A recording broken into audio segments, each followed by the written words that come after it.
चंद्रयान 3 ये मिशन आज लॉन्च होने जा रहा है। काउंटडाउन शुरू हो चुका है। 2:35 का वक्त है लॉन्चिंग का। अब हम आपको वो दिखाने जा रहे हैं जो कोई और आपको नहीं दिखाएगा। हम अपने हाईटेक स्टूडियो से चंद्रयान कैसे लॉन्च होगा, उसकी स्पेस में यात्रा कैसे होगी और चंद्रमा पर लैंडिंग कैसे होगी, ये सब आपको दिखाने जा रहे हैं। और सबसे पहले शुरुआत लॉन्चिंग से करते हैं। गौर से देखिएगा और सरल भाषा में समझिएगा भी।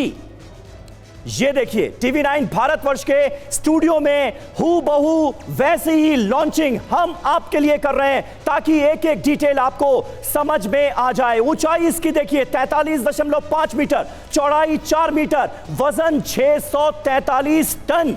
ये चंद्रयान 3 की एक झलक हम आपको दिखा रहे हैं। 2:35 जैसे ही घड़ी में बजेंगे वैसे ही ये देखिए ये चंद्रयान 3 इस तरह से लॉन्च होगा। TV9 भारतवर्ष के हाईटेक स्टूडियो में हम आपको लॉन्चिंग की एक एक डिटेल दे रहे हैं। और अब जमीन की सतह से यानी श्रीहरिकोटा से लॉन्चिंग हो चुकी है चंद्रयान 3 की हमारे स्टूडियो में। जी बिल्कुल। और देखिए इसके बाद श्रीहरिकोटा से लॉन्च होने के बाद कुछ इसी अंदाज में चंद्रयान स्पेस में अपनी यात्रा को शुरू करेगा।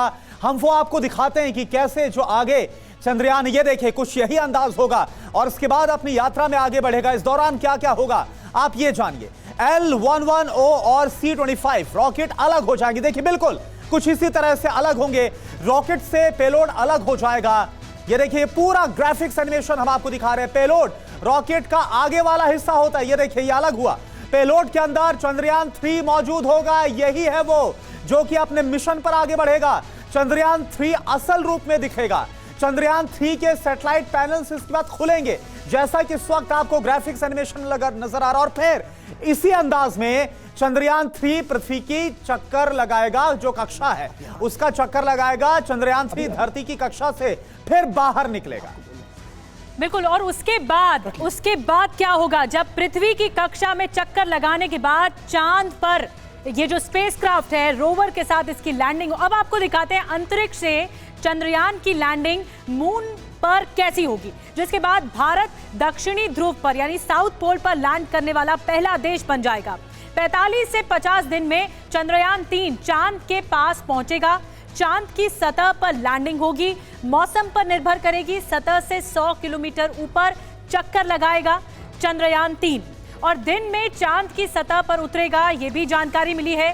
चंद्रयान 3 और प्रोपल्शन मॉड्यूल से लैंडर विक्रम अलग होगा। फिर प्रोपल्शन मॉड्यूल एक तरह का रॉकेट है। लैंडर विक्रम को चांद तक लेकर यही जाएगा। यही प्रोपल्शन मॉड्यूल लेकर जाएगा। ये मॉड्यूल चांद की कक्षा में चक्कर लगाएगा। लैंडर चांद की सतह पर उतरना शुरू करेगा। लैंडर रोवर को चांद पर पहुंचाने के लिए कैरियर का काम करेगा।